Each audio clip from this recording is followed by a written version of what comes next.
শ্রদ্ধেয় doctor Mohammad Yunus sir, আপনি যখন কোনো দেশে সফর করেন, আমরা প্রবাসীরা তখন আশায় বুক বাঁধি। আপনি আমাদের কথাও বলবেন, আমাদের দুঃখ, কষ্ট, সংগ্রাম আর প্রতারণার গল্পগুলো তুলে ধরবেন। শুনেছি আপনি শীঘ্রই মালয়েশিয়া আসতে পারেন। সে খবর শুনে আমাদের বুকের ভেতর এক আশার আলো জ্বলছে।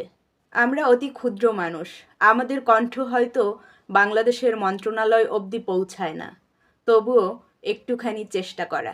স্যার, আপনি যখন মালয়েশিয়াতে সফরে আসবেন, মালয়েশিয়ান সরকারের সাথে হয়তো আমাদের বিভিন্ন সুবিধা অসুবিধা নিয়ে কথা বলবেন।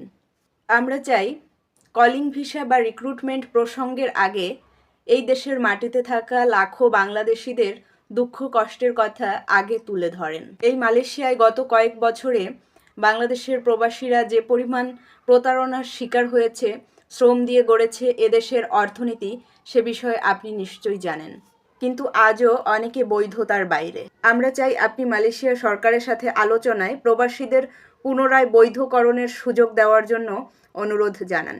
শ্রমিক কল্যাণ বা উন্নয়ন তখনই অর্থবহ হয় যখন প্রবাসীদের বাস্তবতা তুলে ধরা হয়। আমরা জানি আপনি ন্যায়ের পক্ষে, মানুষের পাশে থাকার মানুষ। তাই আপনার মুখ থেকে যদি প্রবাসীদের বাস্তব অবস্থা উঠে আসে, তাহলে এই দেশের সরকারও হয়তো এটা নিয়ে ভাববে। আমরা আশাবাদী আপনার কণ্ঠে আমাদের কষ্টের প্রতিধ্বনি শোনা যাবে।